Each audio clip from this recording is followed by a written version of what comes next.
So on behalf of Oxfam India, I would like to welcome all of you, and we are co-organizing this webinar with South Asian Women in Media, and very happy to do so. So I'm going to hand it over now to Uma Sudhir. As you all know, she's the executive editor with NDTV, and we are very happy to have her here to anchor this discussion. Unfortunately, her camera has some issues, so we are going to be able to listen to her but not see her. But I think that should not take away from the discussion. Uma, over to you, please. A very good morning. The irony of someone being in television and having been there for 20 years now, not being able to, but perhaps that's kind of justice of some sort, I guess. So a very good morning. I am Uma Sudhir. I'm executive editor with NDTV, and I've been in the news business for about 30 years, first with the Times of India Economic Times, and then with NDTV for the last 20 years. Today, of course, I'm here as a founding member of the South Asian Women in Media. And we are very happy today to collaborate with Oxfam on this web consultation on addressing early marriages in India, the recent debates and policy intervention. And we are very glad to have a very esteemed panel of guests, all of you people with a lot of experience, knowledge and insight, and recognized for your voices and your wisdom. And a very warm welcome to all others who have joined in as well.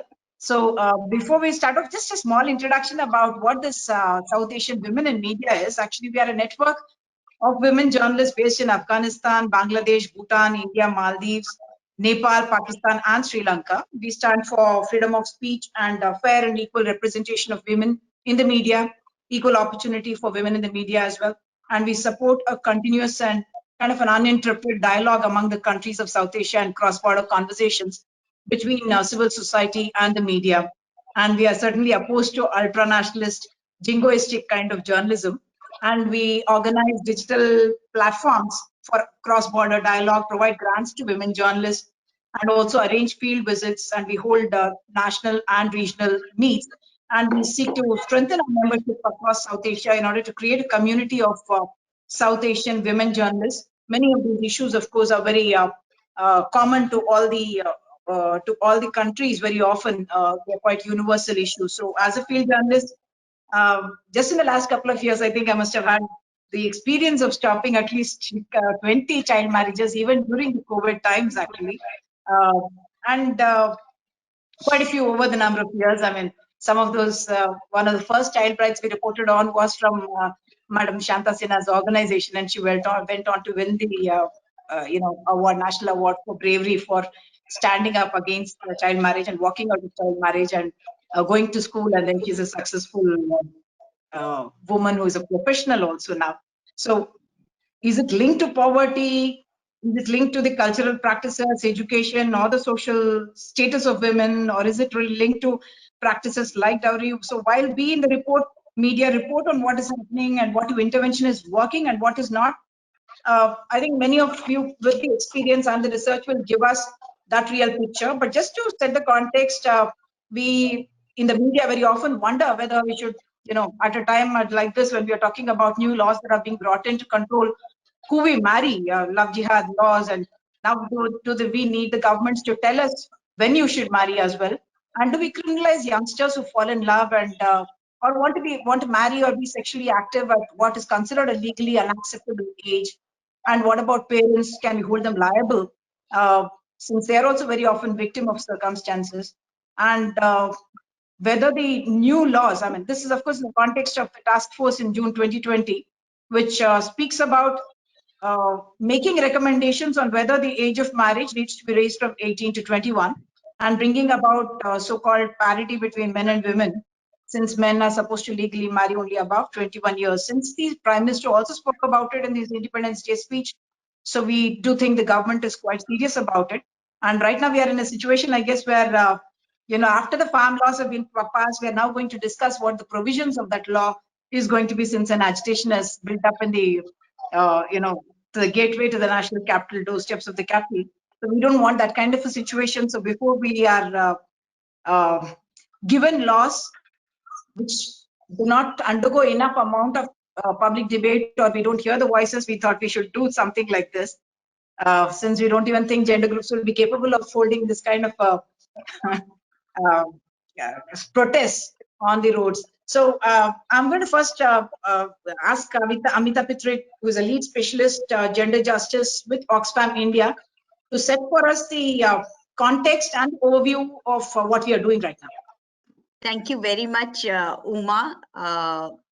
So happy to collaborate with the South Asian Women in Media. We need more media voices, like she mentioned. So Oxfam India is a voluntary organization, and we stand against discrimination of all kinds and for equality in society amongst the different class, caste, uh, uh, dif- different groups, all axes of marginalizations.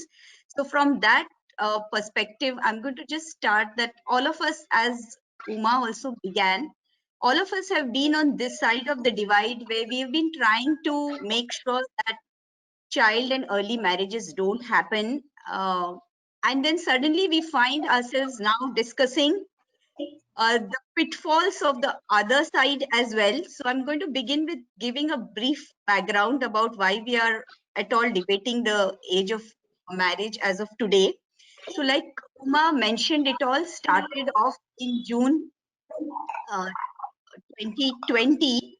Uh, I would just request everybody to please mute their mics in case somebody's mic is on. So we all began in June 2020 when the government of India set up a task force, and the explicit mandate was to look at the age of motherhood, lowering maternal mortality ratios, improving nutritional levels and related issues.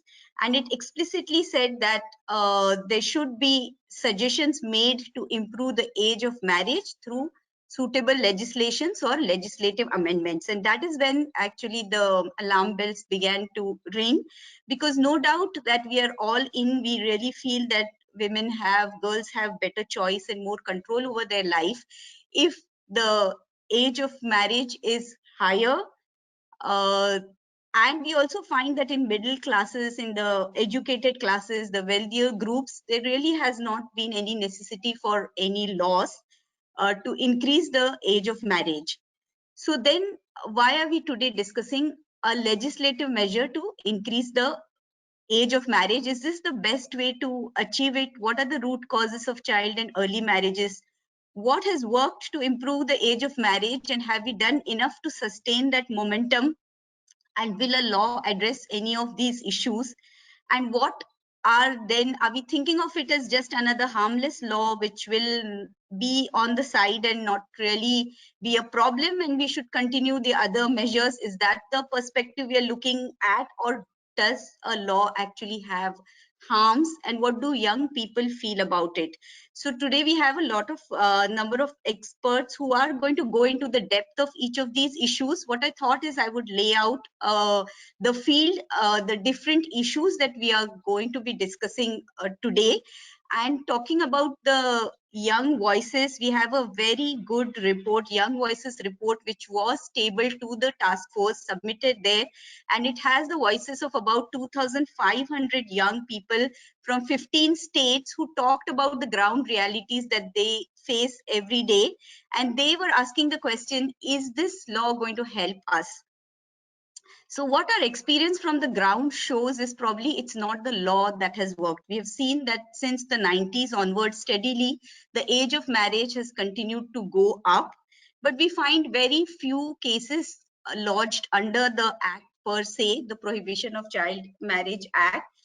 And the law was passed in 1978, then amended in 2006. But we find that it is other factors, primarily education, increased access to education for girls, creating opportunities, reducing poverty. So poverty and education are the two most strongly linked to the increasing age of marriage. And now we see that in the COVID context, there might be a backslide. There have been cases, as Uma just said, that there have been cases of child marriages happening from Maharashtra, from other states. We've got a number of those reports. So we can see that distress and child marriage are certainly linked, and COVID has increased the distress of families, especially the poor.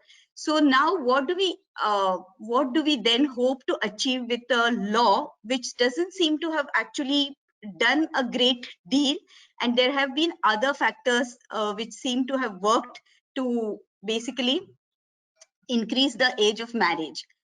And then we also come to the other factors. Is there any harm related to the increase in age of marriage?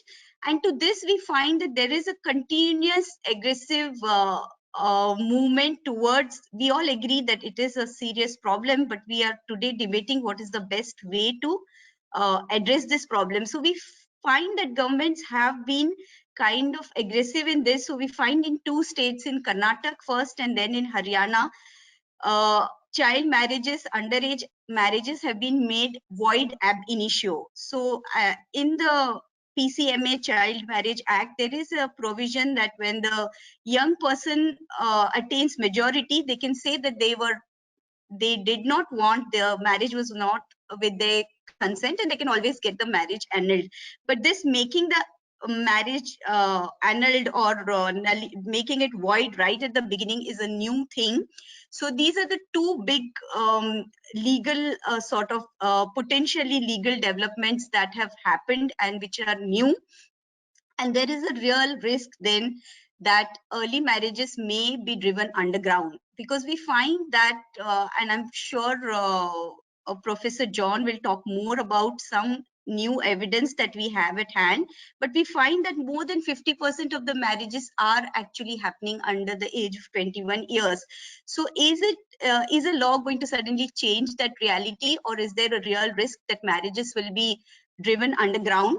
The other important context which is shaping this entire debate, for example, in Oxfam, when we went to the ground level, we did a ground assessment of how the Child Marriage Act is working.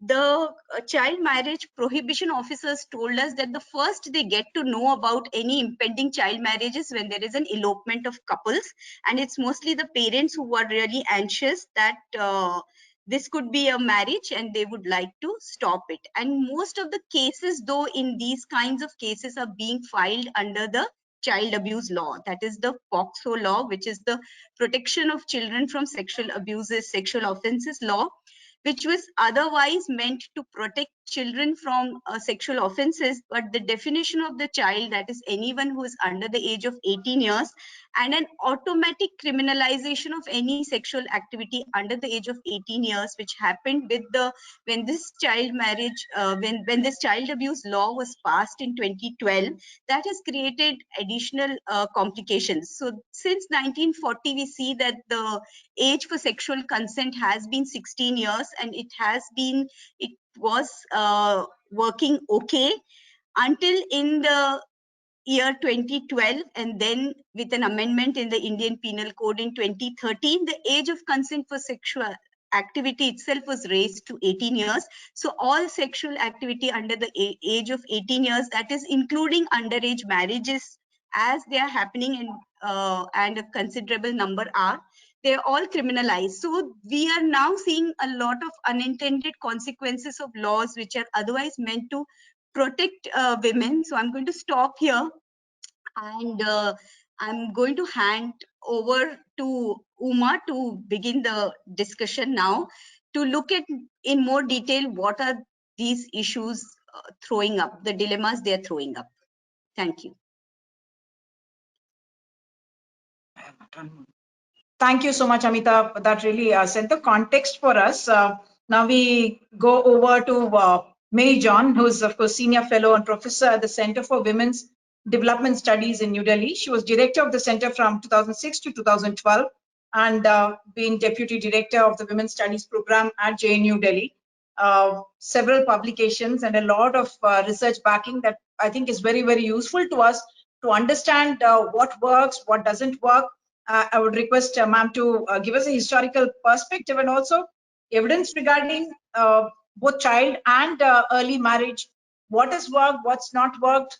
While the age of marriage seems to have gone up, we still have 1 in 4 getting married at 19 or less, which seems quite shocking in these times. But if you can tell us about the historical perspective and also what works. Thank you, ma'am. Good morning. Yes, I'll try in the time that I have to do a little bit of context setting and then also move into the contemporary moment. So first of all, I think there's something very paradoxical about the place that we now occupy right now in actually being in opposition to the current government's move to raise the age to 21. If you look historically, there have been many phases in the history of what we might call social reform in India, where child marriage was at the hub of the reform at the time, along with trying to send girls to school, and so on. And in those years, the social reformers were the ones busily trying to bring age into the picture, and the ones opposing them were the nationalists, the cultural nationalists, who claimed that Indian culture is in fact all about baby children getting married, and it's a wonderful symbol of Indian culture. And there is no, this was a debate in the 1890s, the age of consent controversy, as it was called, when social reformers had to take to the streets on the one side and the cultural nationalists took to the streets on the other. So raising the age from 10 to 12, believe it or not, was a huge controversy. It preceded political nationalism. It was one of the major sources of a movement that had yet to become political. And it took the form, as I said, the forces, the incipient nationalist forces on the whole, took a position that said there is no need to raise the age to 12. It will in fact go against Hindu scripture. It will in fact breed inauspiciousness in the Hindu family and so on. All these are very easy, and there's a lot of research on this. I don't need to dwell on it too much. So we had one major moment in the 1890s. We had another major moment, which in fact the finance minister referred to when she in February this year, the Shanta Act. The Shanta Act was the first act that actually looked at marriage itself. This was in 1929, raising the age of marriage to 12 to 14. This too was a massive issue, intercontinental issue, in which the nature of India, the question of independence. In fact, we had at that time Catherine Mayo, an American journalist, actually arguing that India, because of child marriage, India did not deserve independence. In fact, it needed the ongoing civilizing mission of the British, since our practices in India were so retrograde and so horrible. And she wrote this book called Mother India, which was, a bestseller in its own time, sold millions of copies. And indeed, it produced huge controversy. And it was the brilliance at that time of the women's movement who said, yes, we have these practices, but the fault is not with us. The fault is with the Britishers who are not listening to us. When we want to raise the age of marriage, they refuse to listen to what we want. We are asking for raising the age of marriage. We've been campaigning for years, and the British is refusing to comply. So the British need to leave our country in order to enable us to, in fact, reform our country better. So it was actually a very brilliant turning of the tables on the part of a reform movement. And then too, there were certain forces which believed that age of marriage should remain low, and that this was the best way to keep women pliant, keep women domestic, prevent women from making choices of their own. These were the standard kinds of, you can see them in all the texts, the standard kind of arguments that were made at that time by the status quoists about why we shouldn't raise the age of marriage. If I now fast forward to the post-independence period, this is a time when actually the child marriage debates recede. One of the interesting reasons why it does recede is that the class of women who were very much affected by it, that is to say, our great-grandparents, you might say, our class, our upper caste, modern middle class, the very same class that we are now today, who are now marrying as adults, as Amita sort of mentioned, our great-grandparents married as children. And this class changed with independence, with modernization, with education. Why education? Because we had a new class of men in society who needed to be educated, and they needed educated wives. So age at marriage began to move upwards for both men and women. And so in that kind of a climate, the idea that this was a huge issue that needed to be tackled actually did not come up a lot in our public discussions. Even the women's movement in the 1970s and 80s did not debate it at any great length.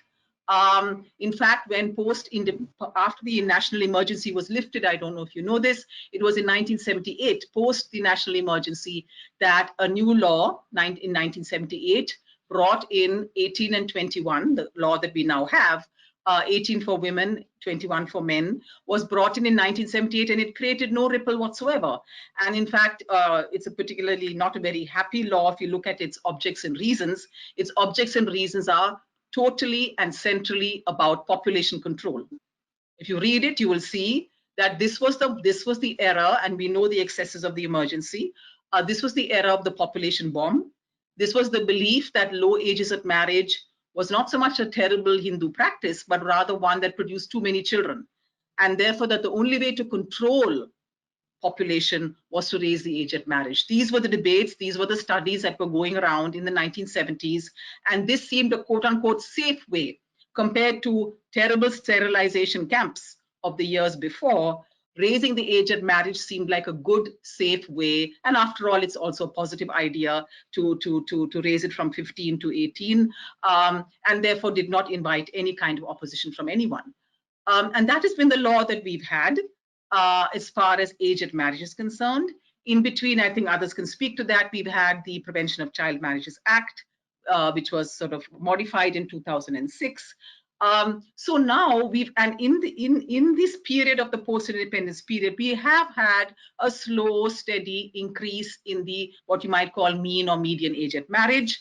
Large proportions were definitely marrying below 18, but especially in the last 20 years, I would say, there has been a very significant drop. In fact, half. It has been so from about 40 to 50% marrying, that was a national average in say 2005, if you look at NFHS data, or if you look at 2001 census data, almost half the population of women were marrying below the age of 18. That has halved in the decade since, that is from 2005 to 2015, or if you look at 2001 to 2011 census data, it's an extraordinary drop.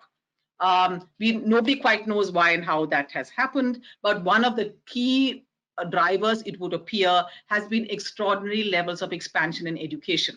So whereas earlier levels of education, and I'm sure Shanta Sinha can speak to this very well as someone who's been a pioneer in the issues around child labor and education, education has seen an extraordinarily doubling at higher levels. You know, for a long time, elementary education was the only focus, but we are now seeing more and more gender parity, even at secondary levels and even at the levels of higher education. However, and this is where the however, I mean, I want to bring in here, we have a very lopsided pattern of development.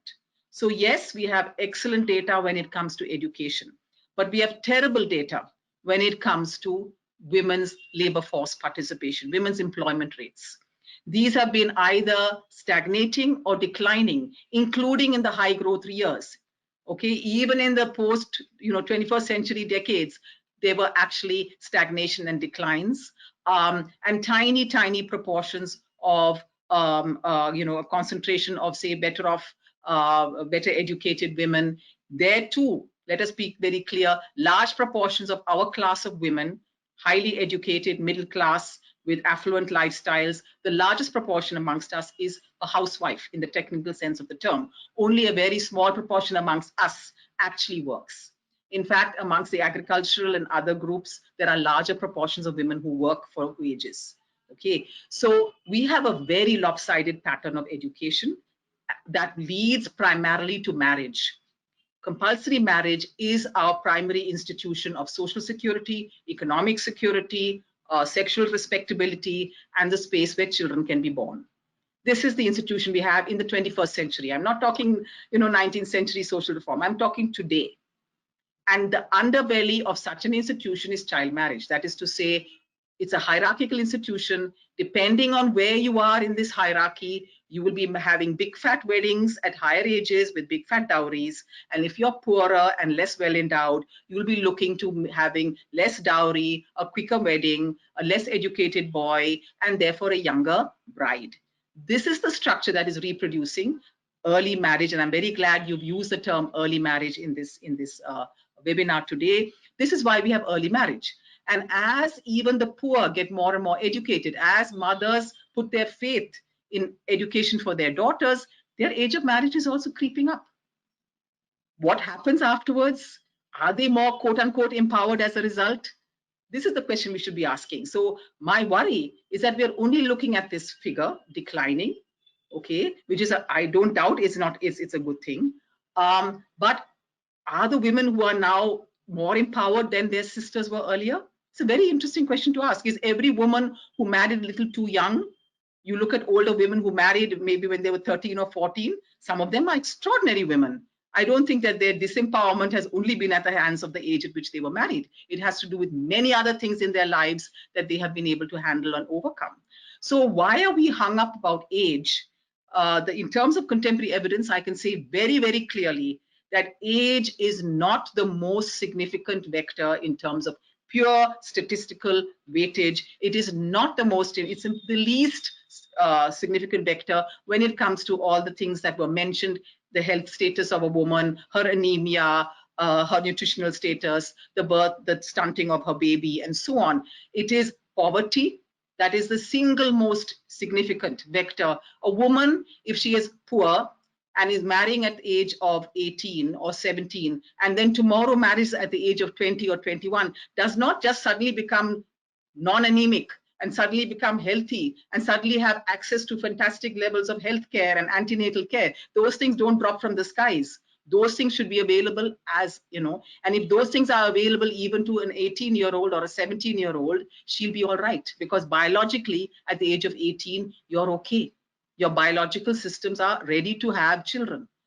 It's because our healthcare systems are so abysmal, it's because they're anemic and so on, that indeed we see the kinds of mortality rates that we do. So there is something very peculiar about wanting to now raise it to 21, when technically, please understand, we're talking about adults.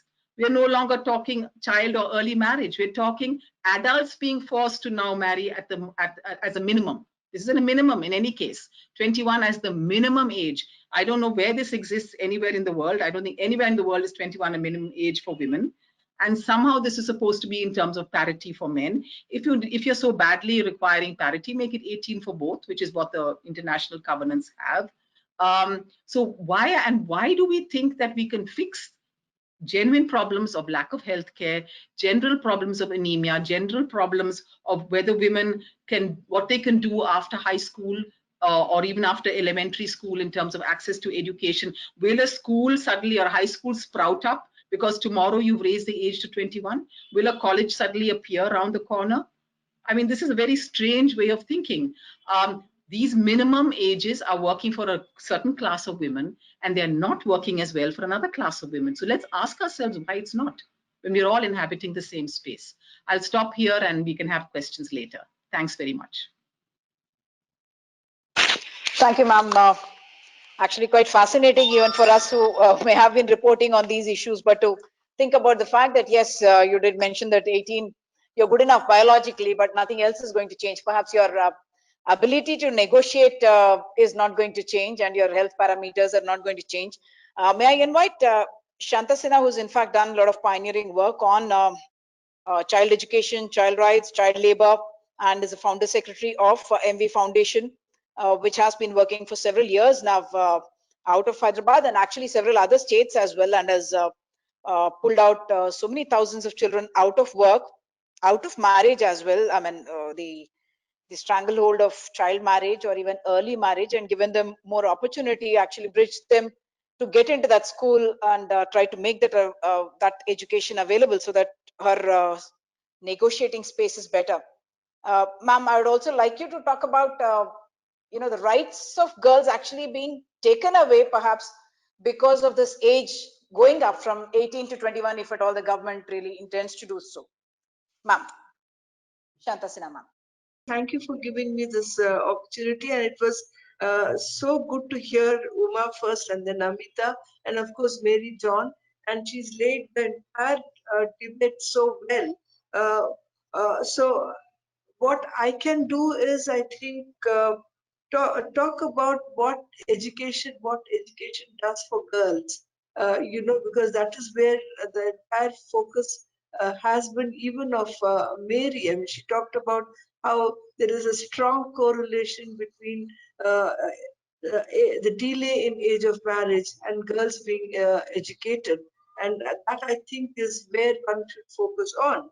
In fact, I am also not very clear on why now, why this debate now. I hope that at the end of this session that we have, we get some insight into why is it that the government wants to extend the age of marriage to 21 years. It is still very, very unclear. To me, it seems that by doing so, it is actually diverting the real issues of the girls and what they actually confront. The real issues are really the gender discrimination. A real issue is about lack of education. Real issue is especially in secondary school education and higher up. Real issue is about lack of nutrition. Real issue is about lack of uh, health. So, is this actually diverting attention from the real issues that girls actually face? And we are now debating 21 years or 18 years and not debating all the entitlements that girls should actually enjoy and what are the challenges and the barriers. So, I think it is very devious. Maybe this is not the reason, but it seems that uh, one doesn't know why this they have done it, and I would like to know why. Uh, Having said this, I must say that we should first of all flag that marriage is a violation of human right, and child marriage is a severe violation of human right. It is a violation of human right. It inflicts violence and abuse. It insults bodily integrity. It results in lack of health, stultifies overall development and growth of a child. So, if this has to be corrected, it can be corrected only by the state. And if this is continuing, and I think it is not, I would not flag state deficit as much as state complicity sometimes. From the time a girl is born, it seems that she is fighting against odds. And there are services of Anganwadi, there are services of nutrition benefit, there are services of benefit uh, for correcting anemia, there are services of education, but it seems that none of that actually matter. And why is it so? Here, I feel that even when we're talking about child marriage, have to flag the issue of gender discrimination. We have to flag the issue of patriarchy. Somewhere we think that child marriage is independent of the discourse on patriarchy, independent of the discourse on gender discrimination. And while making it independent of this, it is very difficult to even resolve these issues. So this is the first thing I would like to say, that we will have to look at it as an aspect of gender discrimination. So, in a way, if you're confronting the issue of child marriage, you're actually taking up the issue of uh, not a soft issue. It is a hard issue. It's an issue that breaks power relations. It is an issue that of assertion of girls and her agency. So the first thing is child marriage has to be seen as aspect of patriarchy. The second thing I think, which I had already talked about, is that it is education. It's so important, and especially now in contemporary times, you see that the girl's aspiration of education is indisputable. In fact, Mary was talking about the gender parity. In fact, the rate of education for girls is almost, in fact, even more than of boys. So somewhere they're fighting against odds to get into the education stream. But then there has been a lack of opportunities to complete secondary school education. And because of this, they're forced into child marriage. Often there is an argument that because they have to marry, they're dropping out of schools. We have found again and again that children are dropping out of schools because there are no schools. Children are getting married because there are no secondary school education. There are it's just not an issue of distance. Children are willing to travel distances, but where are the transport? Where is this buses? They go in crowded auto rickshaws from remote villages to go to a town to attend a higher secondary school.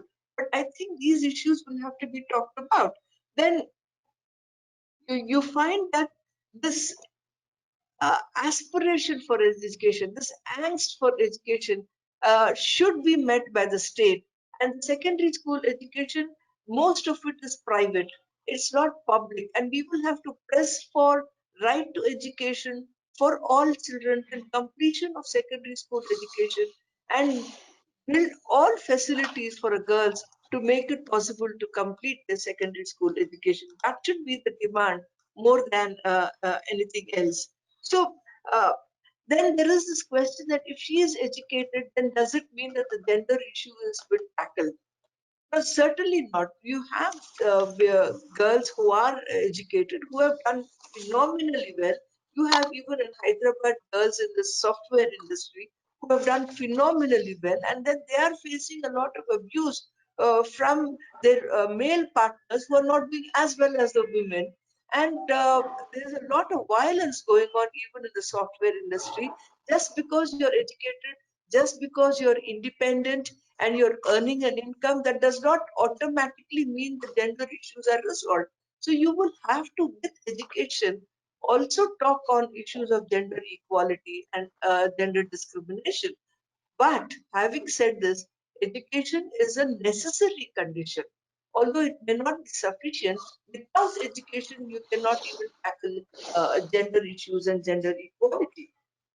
And there is, of course, there is an argument about poverty. I mean, this comes up all the time. And surely the poverty is an issue. But when we're talking about children, I think one can only talk about child poverty, and children are not responsible for their poverty. It is for the state to extend its services to see that children don't have to take on all the vulnerabilities that come with poverty. And here it is again a state deficit. By flagging the issue of poverty, we are actually, I think, somewhere giving an excuse for the state also not to act. When we talk about children, I think when we talk about children and child poverty, we will have to talk about state inaction, state being complicit, state not investing enough, and uh, uh, and somewhere not flag so much the issue of poverty as far as children are concerned. It is true, but then let's also divert attention to the state and its failure in meeting the well-being and the rights and entitlements of girl children. There is also the question of tradition and culture that comes up more uh, often than not. Let me tell you that there are all, even tradition and culture is a kind of an excuse. I'm saying this from the real experiences that we've had in stopping over some 30 to 40,000 child marriages in the work that we have done. You find that it was not difficult at all to break the tradition and culture in the very families that girls were actually not, I mean, were going to be married off. Here, with their education, the parents are asking new questions. There are new imaginations about their children. They're asking about the girls on where is she going to get her admission? What course should she take? What kind of a uh, college that she attend? What will her future be? So in a way, we don't, tradition and culture are not as stubborn as things that they are. And when there is an option to get out of tradition and culture, I can tell you new traditions and new culture and new imaginations do emerge. And poor parents are as resilient as we are, and they are quick to move to ask new questions in support of girls and education. So, using the argument of tradition and culture is in a way maintenance of status quo. I think even tradition and culture should be combated by state access of its resources.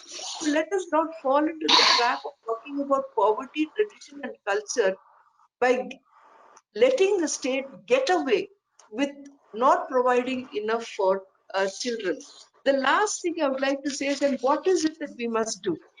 Now, first of all, as I said, we must ask for secondary school and many more options for girls to complete school education as well as higher education, encourage their mobility rather than impose curfew on them in the name of safety. And here I have a strong feeling that in the name of safety, one is actually controlling the girls. Correct. You know, the most unsafe place for girls has been the neighborhood and the family itself, according to the Ministry of Women and Child report.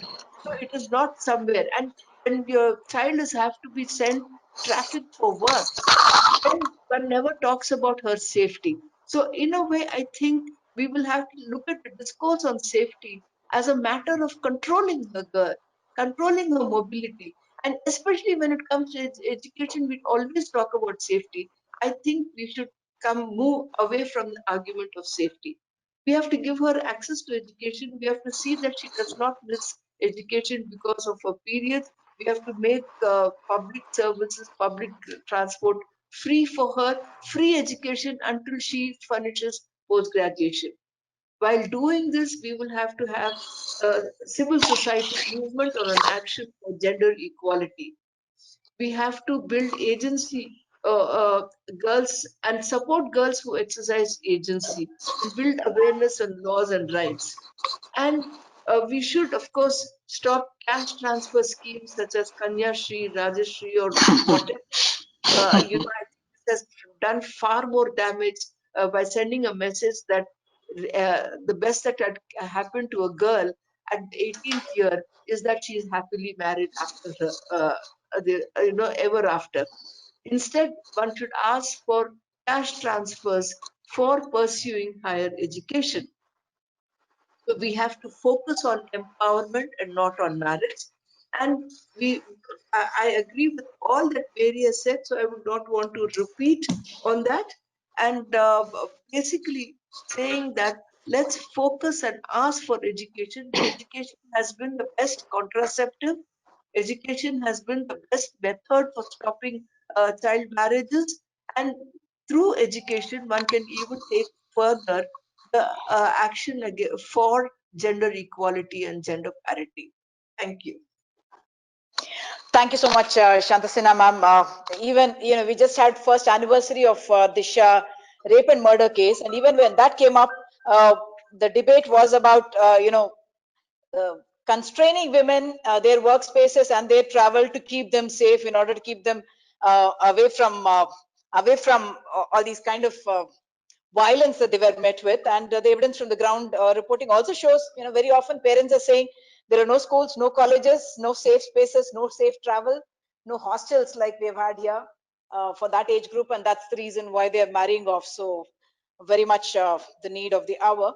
I'm next going to invite Madhu Mehra, who is a feminist lawyer and founding member of the Partners for Law in Development, and which is a large legal resource group working on women's rights and social justice in India, and ask about what happens if this becomes really law to have from 18 to 21 the age being increased, the legal age of marriage.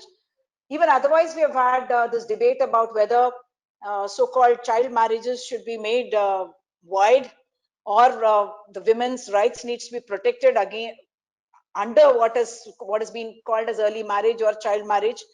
Madhu Mehra, please. Thank you. Thank you. I'll really build on what Mary and Shanta ji have already said, and ask the same question. Why is it that during COVID we have this proposal being introduced? And also, if you see the task force, the terms of reference, the entire concern is about maternal mortality and age of motherhood. It is not about the empowerment of the girl, because the empowerment of the girl then brings into focus a different sets of questions and rights and legal remedies. But it has been skewed the entire sort of framing of this has been skewed as if we are controlling these other targets and indicators. But the girl is invisible in the picture. What the girl wants, what her aspirations are in the 21st century and under COVID. So those are nowhere, those are not foregrounded and are in a sense made irrelevant at a time where we are seeing young people's citizenship very sort of visible in the area of climate change, in the area of, these youth mobilizations at the community level where they help each other out in these sangatnas. So it's ironical that we should sort of erase young people from this debate and just sort of, when we propose even increasing the age to 21, they become quite irrelevant to the discussion because they lose their voice until 21 years. And I think that is something that should be very worrying. So I will talk about a bit about the law, and but I do want to set this context about there are different kinds of laws and legal remedies, and laws serve various purposes. There are laws which will give voice to young people or to the beneficiaries, and there are laws which take away their voice because they pre-decide something which is as wrong. And when they pre-decide something as wrong without exception, what is, commonly called the zero tolerance law, then the beneficiary of the law has no say in it and cannot talk about their particular circumstances, cannot talk about the exceptional circumstances, and the law has already sort of decided they are victims who need to be rescued. So I think there is, when we're talking about law, there are different models that we have seen in the law, and we need to be aware of what kind of model is being proposed and what the consequences of different models are. Now, if we look at the 2006 Act that we are currently, that applies to the whole of India, what is the problem with this law? What are the good things? And so on.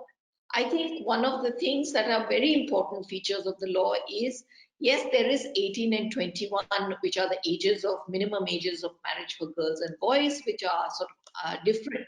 But this is a debate that isn't a new one. It's been there for a long time, and this can't be the sole purpose. Uniformity cannot be the sole purpose of a law reform.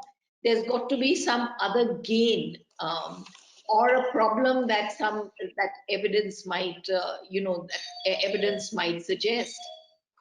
So if we look at what this law says, is it allows allows the state machinery as well as civil society actors to stop the marriage from occurring if it is an underage marriage. But if such a marriage occurs, it's a valid marriage. And I think that's a very important aspect. It's a valid marriage, but it's a voidable marriage. By voidable, it means that you don't need to go for a divorce. The minor party to the marriage can say that there was no, that they have a problem with this marriage.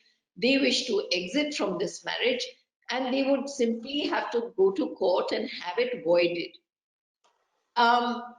But that is within 2 years of attaining majority. So they can do that if, assuming somebody is married at 15, they can do that from 15, 18, the girl turns major and she can do it up till 20 years. So 15 to 20 is the time period that the girl has available to her under law to declare it void, to have it declared void. Now, the issue is this right given to a girl being used under the law?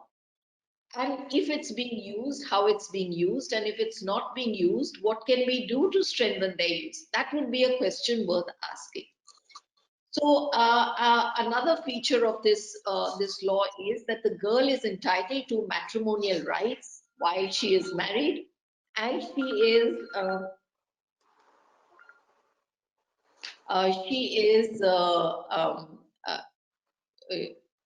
she may also claim, if she annuls the marriage or declares it void, she may also be entitled to all the matrimonial rights of a separated spouse. So I think that's the design of this law that is very important, and one of the most significant aspects of this law that aligns it with the Child Rights Convention is that the minor is the only person who has the right to speak about whether this marriage should be voided or not voided. So it is the minor's voice that finally determines on the legal status of marriage. If we were to take it up to 21 and bring in other changes, it is entirely possible that the minor's voice is erased from this process altogether. So now let's ask how the law is being used.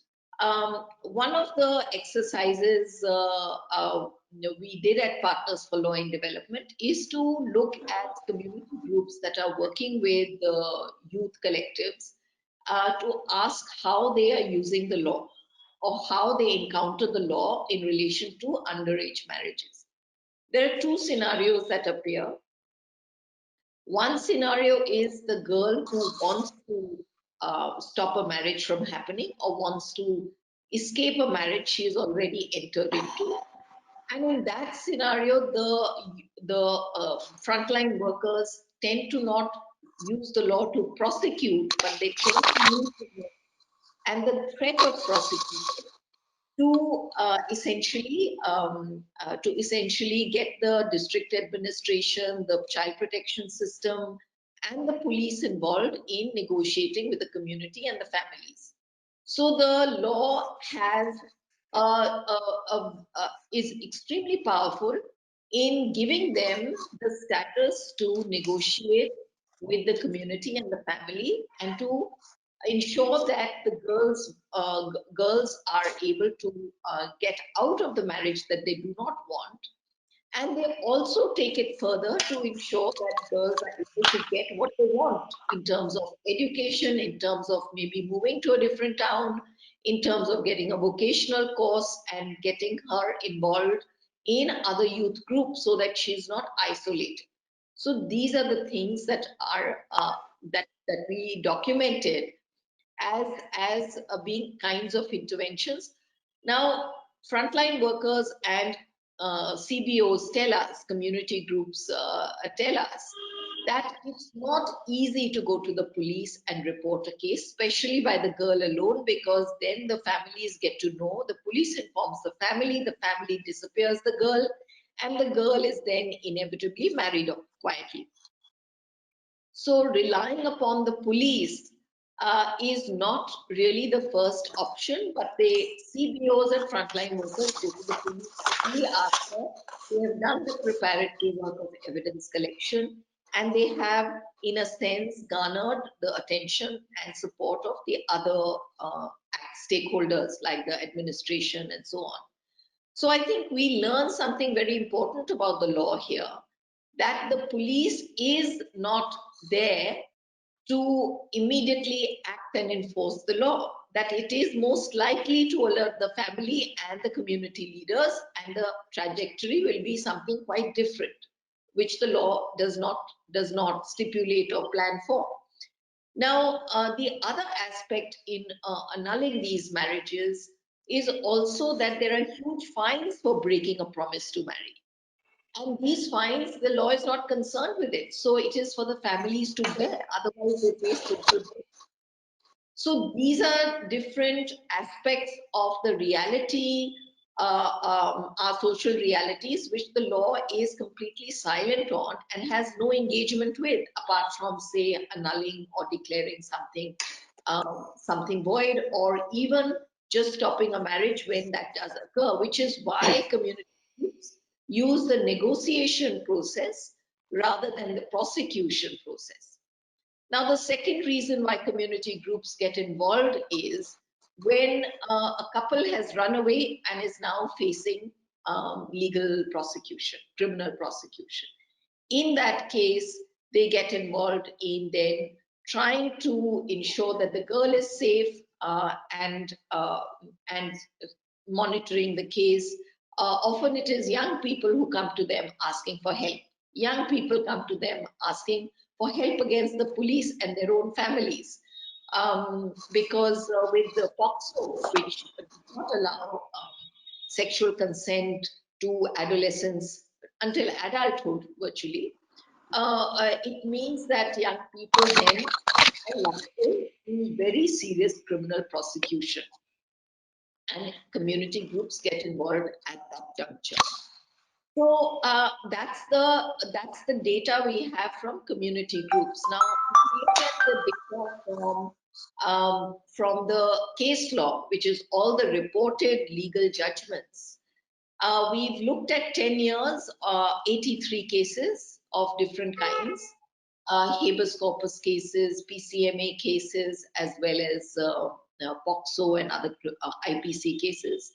What we see is 65% of the entire cases, of the entire number of cases, are actually filed, are enter the legal system because the parents are prosecuting eloping couples. I think that should give us an idea of who has access to the law. When you make strong laws, who has really the access to the law? We also remember that when a girl goes to a police station, the news is likely to reach her family and the so it is parents who have really the access to the law. There is a CMPO, but to what extent the CMPO is active, how much time the CMPO has, these are additional charges they are holding, these are not single charges.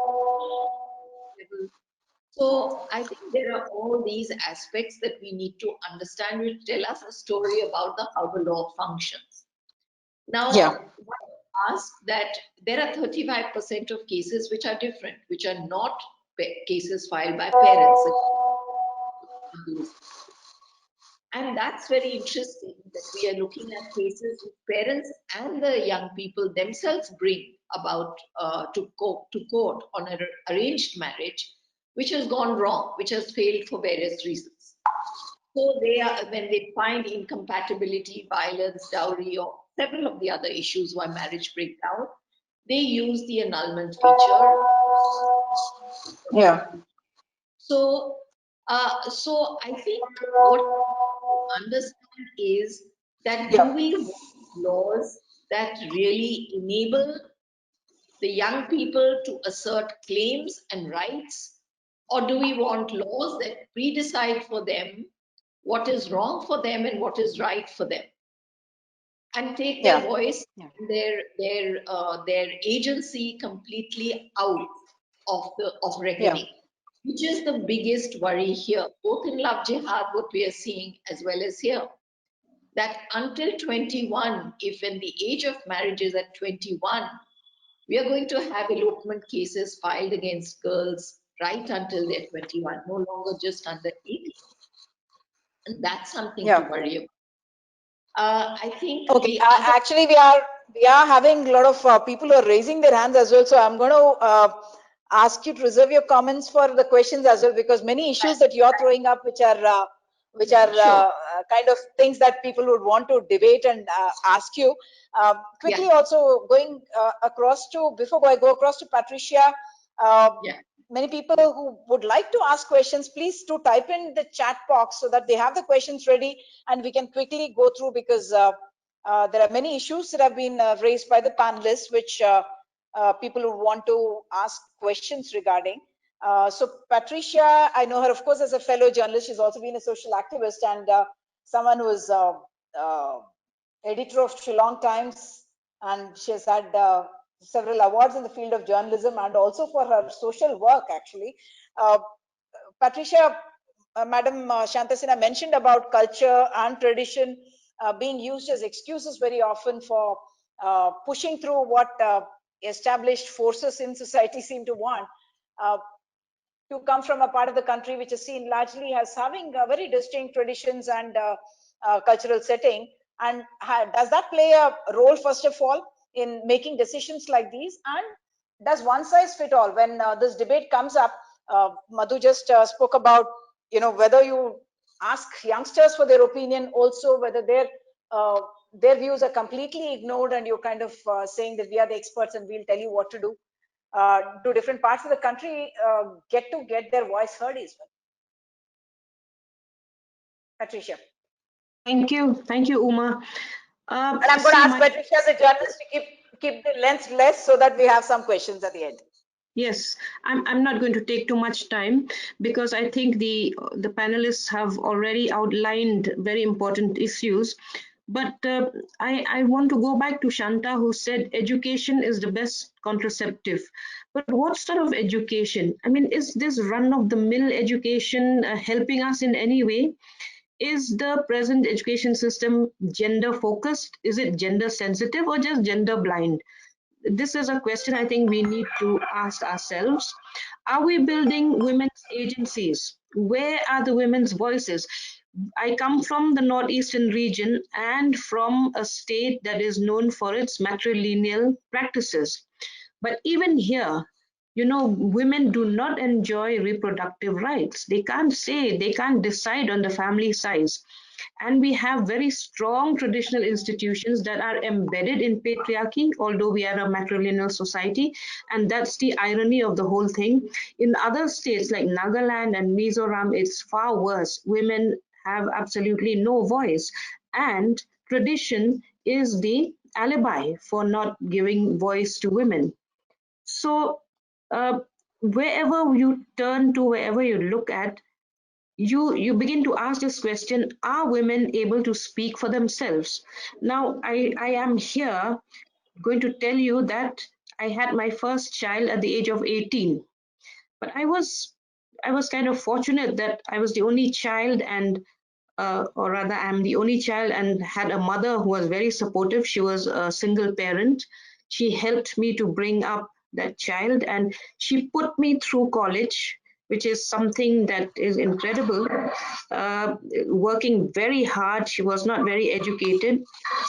And of course, I had a lot of problems not being able to pay fees on time, being sent home, all kinds of stuff.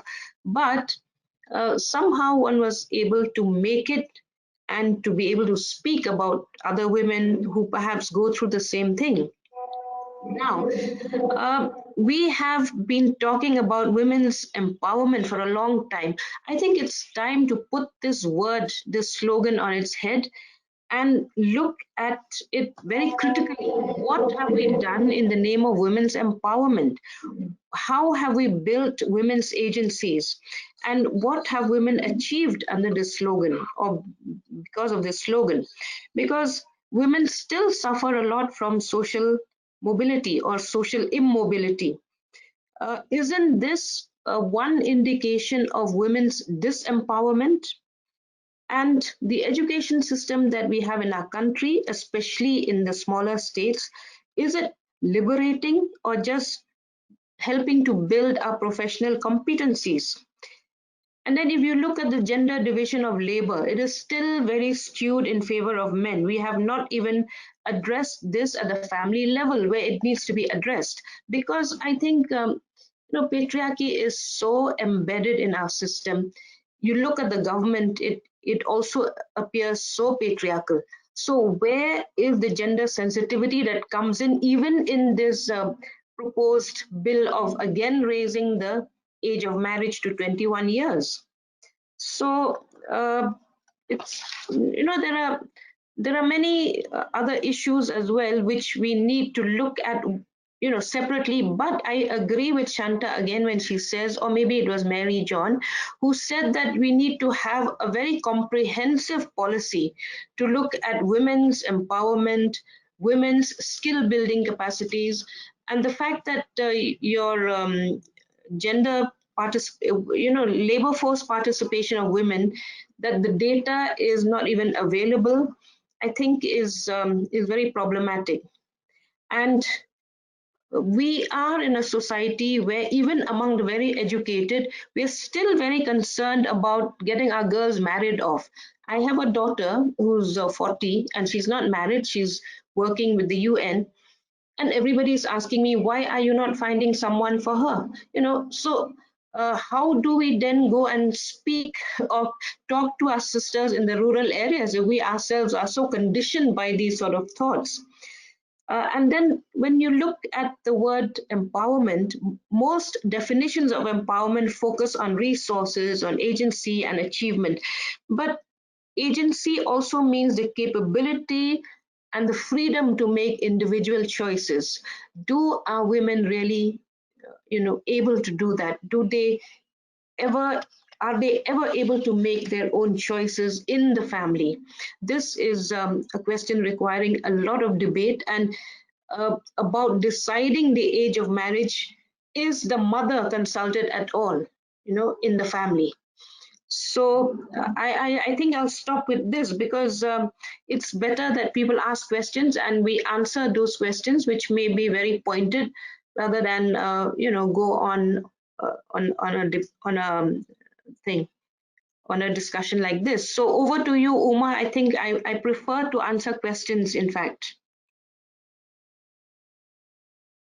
Okay. Okay, I'm on unmute. Thank you, Patricia. Unfortunately, we have not had the other side of whoever may be arguing for increasing the age of marriage. We have unfortunately been not able to find a panelist who could give us the rationale for something like that.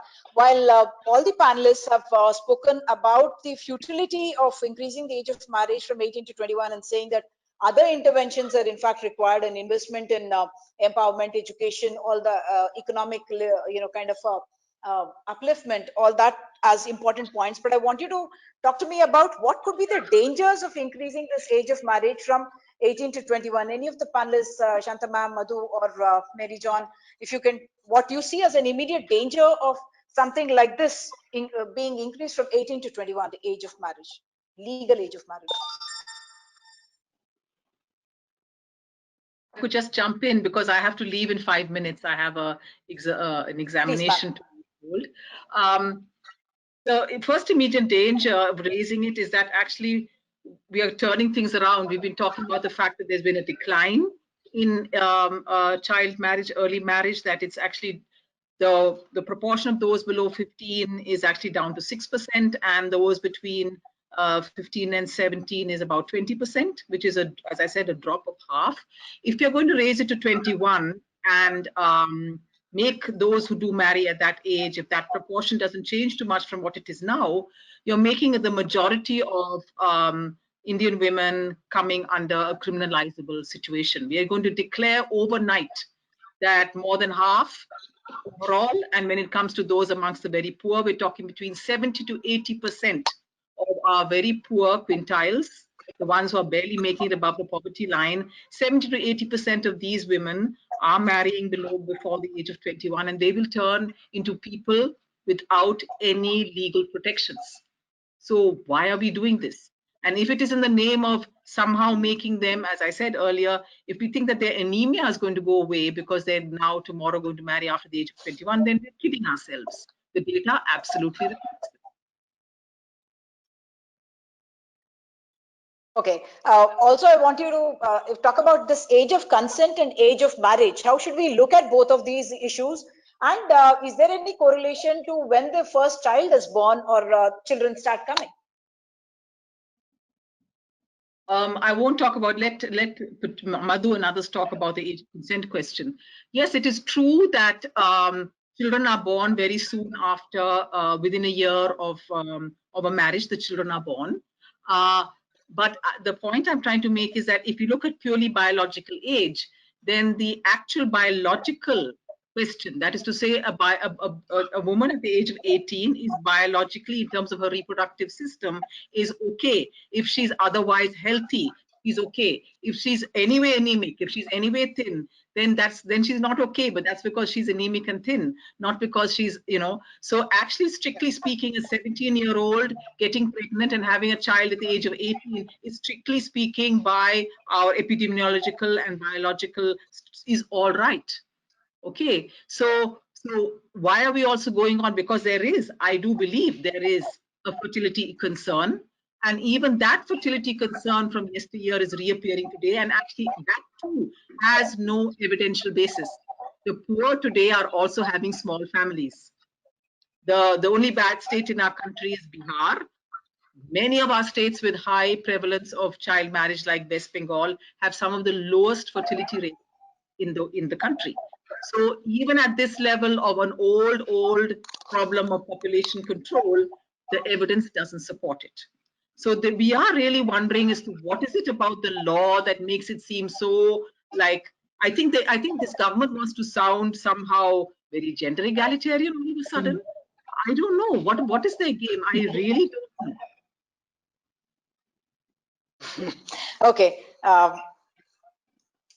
Madhu, if I may ask you to talk about the age of consent and how youngsters are criminalized when they want to go into relationships. They're good enough to vote, but not good enough to marry. Yeah, I also want to talk about that minimum age bit, about why 21, why not 21?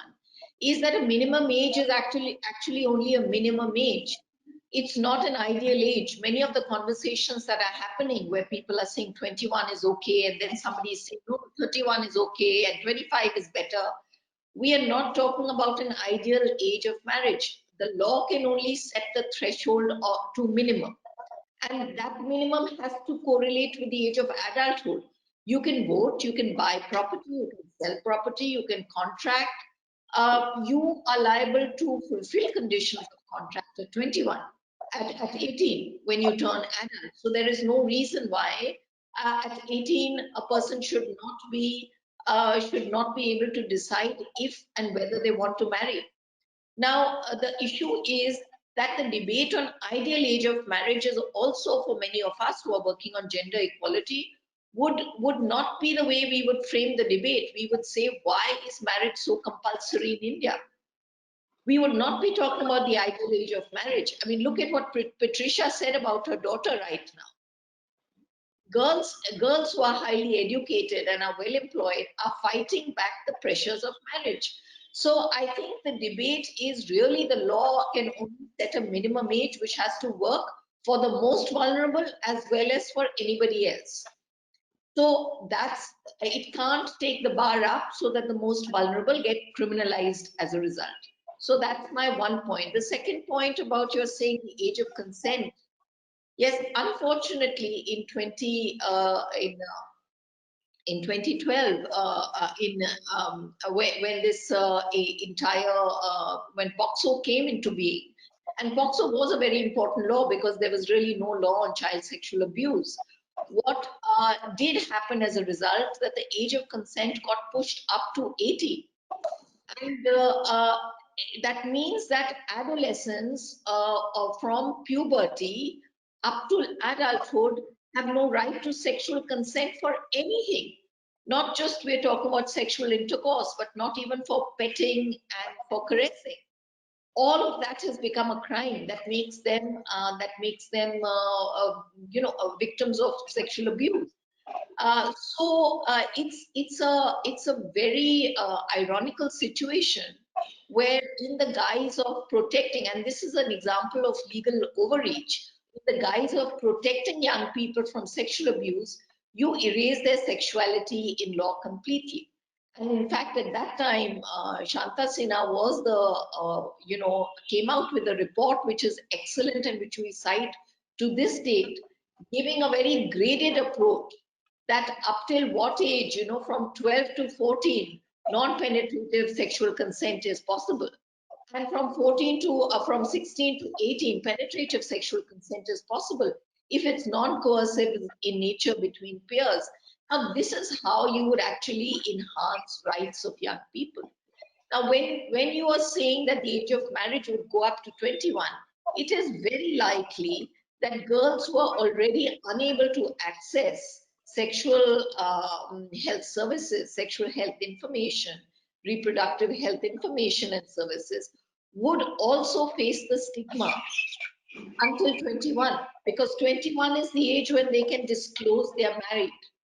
Let us remember that because of POXO, a lot of even married girls do not go for institutionalized deliveries or for legal and safe healthcare services, because the fact that they will disclose their age exposes their husbands and families to criminalization, silences them, it pushes it underground.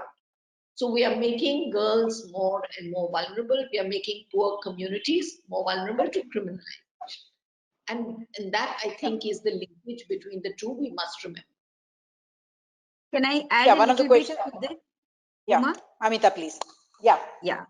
So very much agree with this. And so what we are seeing is that when age of consent is criminalized sexuality, not only are young people not being protected, but we find reproductive and sexual health concerns severely curtailed because doctors are being criminalized if they provide services without reporting the crime. So this is one problem. But the other also for example, all sexuality for young people, especially girls, is imagined within marriage. So in the 84th Law Commission report, we find a mention that if the age of marriage has become 18 years, why is the age of consent 16 years? And they had actually recommended that age of consent should become 18 years right then, which was not accepted at that time. But now, again, you're finding the age of marriage has been raised. If it were raised to 21, people would feel, why do you need the age of consent to be lower than that? So where is this race going to stop, and where is there going to be a rational approach to when young people can be sexually active? And we need to make sex education and other things possible so that they're actually able to protect their health and get safe abortions and get other things, so that again marriage is not the end all and be all of life for girls especially. Yeah, yeah. One other question I wanted to ask Shanta Sinha, should governments decide when children are marrying or young women are marrying, or is it researchers who will tell us that should be the basis, or is it should we listen to the voices of youngsters as well? Are they informed voices at all?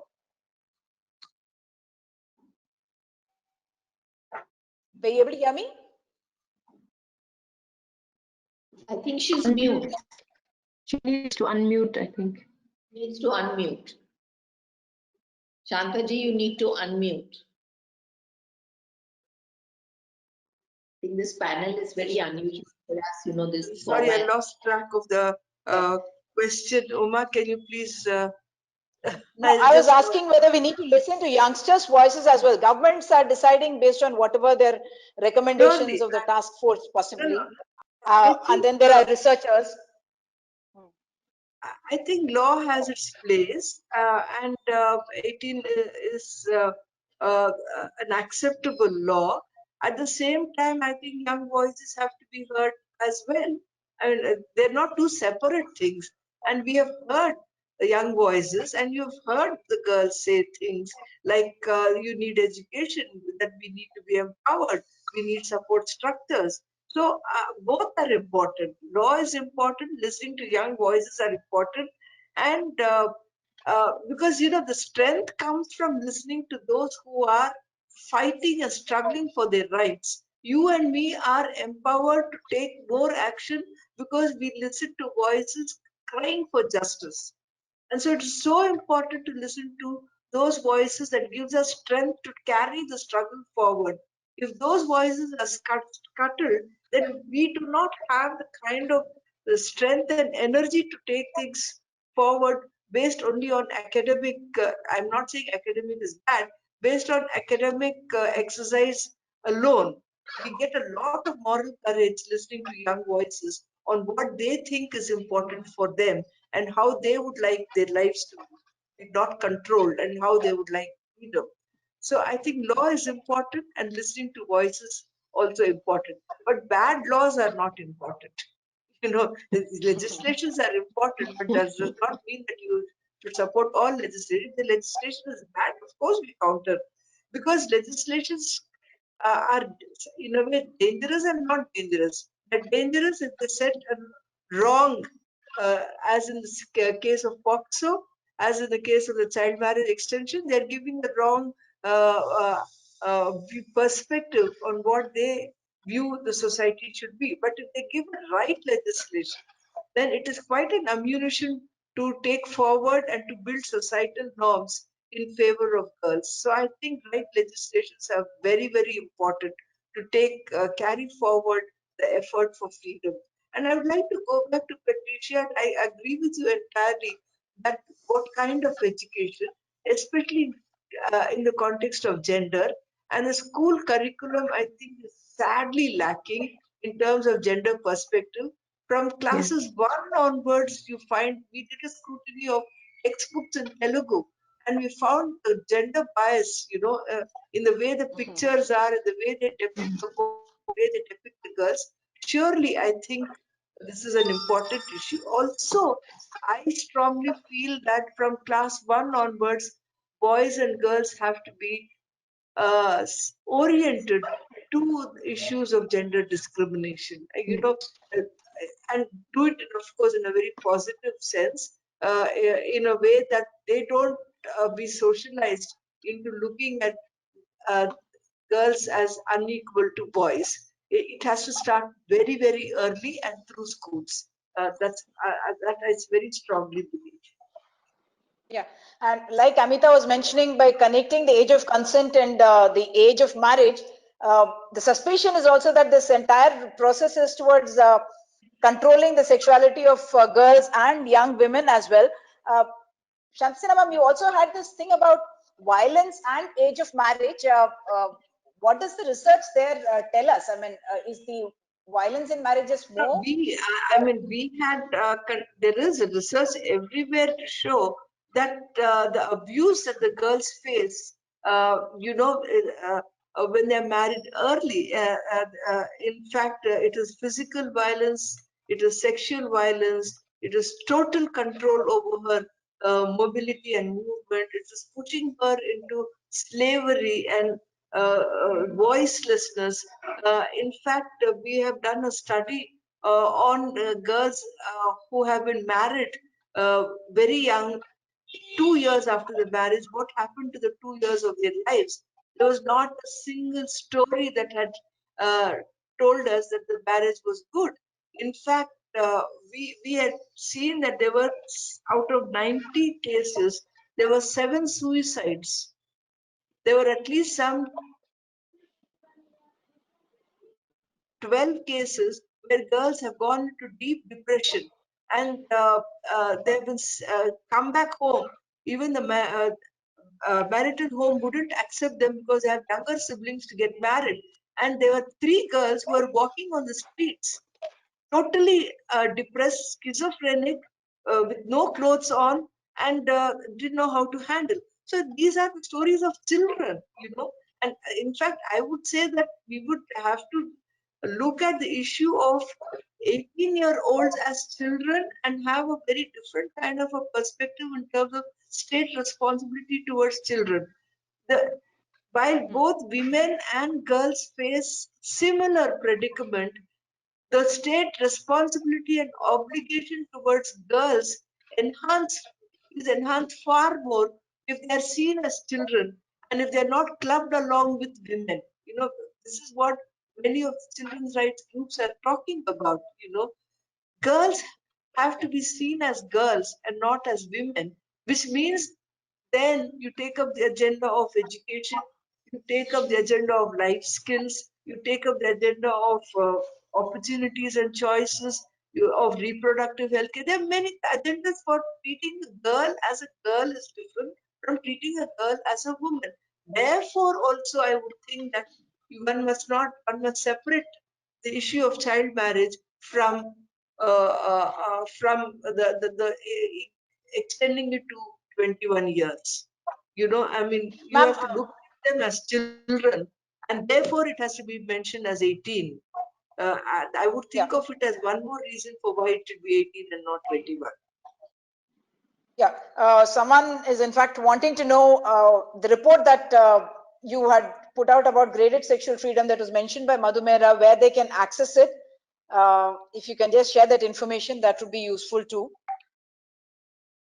It's on the Feminist Law Archives. I don't know where else it is, but I know that we've got a copy up on the Feminist Law Archives on the PLD Okay, website. the violence, yeah, the violence that Shanta Sinha spoke about, giving a time period till the age of 20 years to make it avoidable marriage, is that also in a sense futile, because the period of exploitation would have already happened for the child bride, the trauma of that marriage, of going through a child marriage?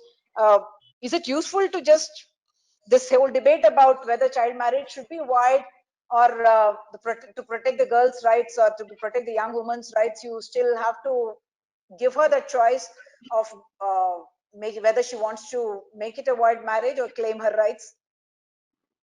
This is a debatable issue, and me and Madhu have had several rounds of discussion on this, especially when they talk about the experience in Karnataka and found that it has been counterproductive.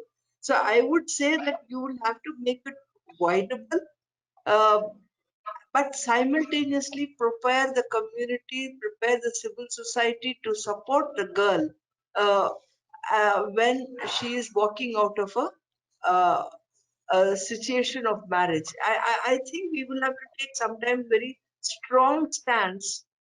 You know, in our experience, we found that the child marriage prohibition officer or the policeman or the child marriage protection committees are confused because they say that the law says that you look, she can be married. So they don't take action because you can be married and they can seek for voidability of marriage. I think law has to be in black and white. If there are gray shades, it takes a longer time to resolve issues. Yeah. And Patricia, you spoke about, the social pressure on your daughter, but do culture and this kind of societal expectations, do they, in your experience, do they tend to have a big influence on the lawmaking itself? Maybe in the rest of India, but in the Northeast, I always look at this region as, periphery. Many of the laws in the rest of the country don't really impinge so much on us. See, in my state, for instance, we have so many, we don't have a data, but the teenage pregnancies are at an all-time high. There is also such a thing as abandonment. A man can just, impregnate a young woman and then doesn't have any social responsibility for her. Then have these half women, half girls, then having to look for another partner or a third partner. It becomes very difficult for the children. It's the children that bear the brunt of these hazards, of early marriage, of teenage pregnancies. And because we also are in a system where uh, you don't need to really get married. There is a social acceptance when two people live together. It's accepted as a marriage. So we have different sets of problems, but I hope that we can discuss this better before this act or proposed act comes into being. Otherwise, it will be forced upon us, and as everyone has rightly said, then you criminalize sexuality. As it is, a lot of people are saying anyone who marries below the age of 18 should be imprisoned and all that. Of course, it's thankfully in this part of the world, in this part of the country, things are not so strict. People still marry below age of 18. And even the traditional institutions, one would think that they might take a view on this, but so far they haven't. In fact, this matter has not even come up for discussion in our states here in the Northeast. Yeah. Mary John spoke about big fat weddings and the better of how they marry, but does that necessarily give empowerment, or how should we define empowerment? Shanta, you also spoke about the violence that young women who are, so to speak, empowered and are economically liberated, they are undergoing that. But within marriages, does that make a difference? And what should we define empowerment as? And how can society or law help in this manner? I think this is a very, very, simply put, empowerment is to have the capacity to assert and to stand on one's foot, to be able to say no to any control over one's bodily integrity or over mobility, and assertion also to see that you take the path for further growth and development and to play a useful role. I mean, not in some terms of for the nation, a very productive role that gives you satisfaction, that that your positive energy comes out. So in a way, it is both assertion, it is development and growth, and capacity to engage with the institutions, with the functionaries at the state level and also at this level of the civil society. So it is many things put together, and that I would say is an agency.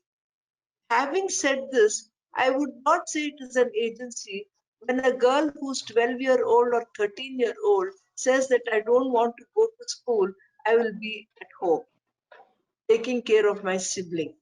Then, that is why you'll have to be very clear when you're talking about assertion, you have to talk about assertion for what? Especially when it comes to children, I think exercising of agency is important, but at the same time, the agency cannot be, you cannot call it agency if you say, I want to be a street child. You cannot call it an agency if you say that I like being a drug addict or I want to join as a child soldier. This is not agency. There is something like an objective truth which goes beyond what subjective perceptions are as far as children are concerned when you define what agency is. Yeah. Okay. Madhu, to you, you spoke about relying on the police or child protection officers to intervene. At one level, while we say law has its limited value, but without that very clearly defined law, there seems to be confusion, like Shanta Sinha was mentioning about the social cost if you stop a marriage, the emotional cost to the family, and so on. How should we view this, and is this something that has to be written in the law, or it's only through a social process that all these changes can happen? This awareness, education, what is most important? So, Uma, as far as the law, if we are looking at a law on child marriage goes, the current law is good enough. The current law serves as a tool in the hands of social workers who try to, encourage girls who want to come out of marriage to come out of marriage. It also gives a level of protection to girls who want their marriages to remain valid, that it is valid if they so want it.